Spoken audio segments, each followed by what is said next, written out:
I am continuing the conversation on Black women feminists and anti feminist sentiments.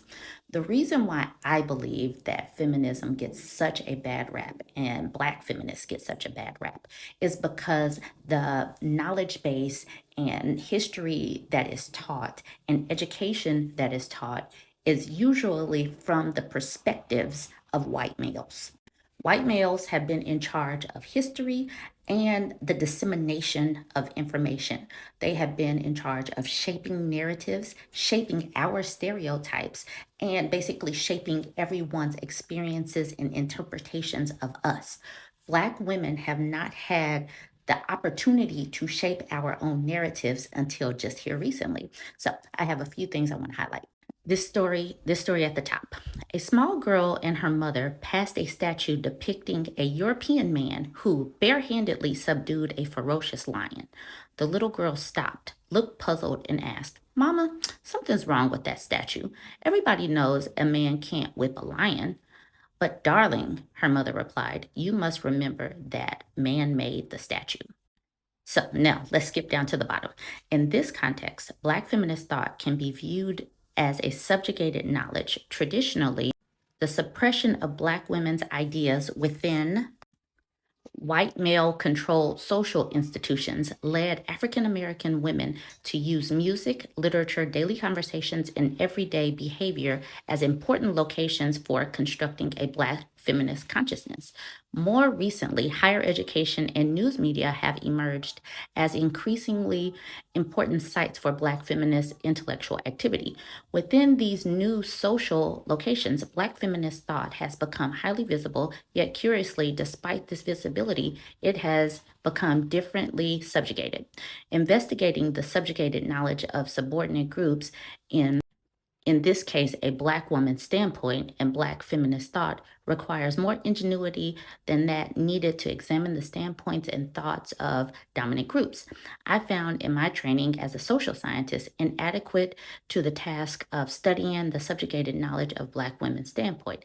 This is because subordinate groups have long had to use alternative ways to create independent self-definition and self-valuations and re-articulate them through our own specialists other subordinate groups. African American women have not only had to develop a distinctive Black women's standpoint, but have done so by using alternative ways of producing and validating knowledge.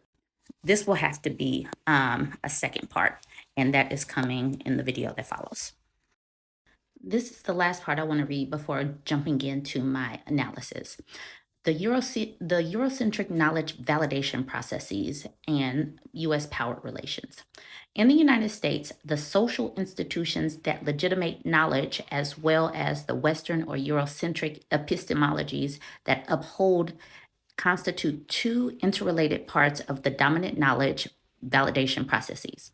In general, scholars, publishers, and other experts represent specific interests and credentialing processes, and their knowledge claims must satisfy the political and epistemological, criteria in the context in which they reside. Because this enterprise is controlled by elite white men, knowledge validation processes reflects this group's interest.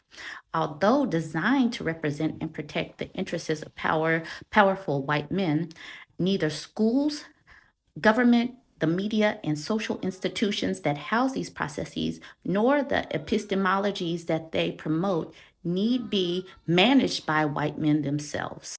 White women, African American men and women, and other people of color may be enlisted to enforce these connections between power relations and what counts as truth.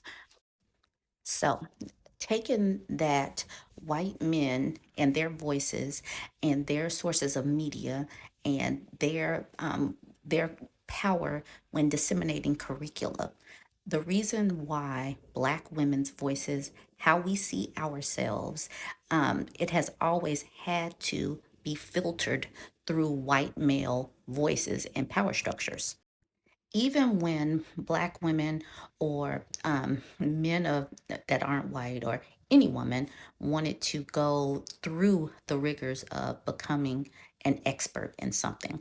They still had to go through the power structures of white men, and they still had to conform in a sense in order to get that accreditation or credentialing. So for generations, white men have been the filter for everything. They have represented what they saw as feminism, or just ignored various parts of feminism to begin with. These days, Black women have gone through the processes of credentialing and validation.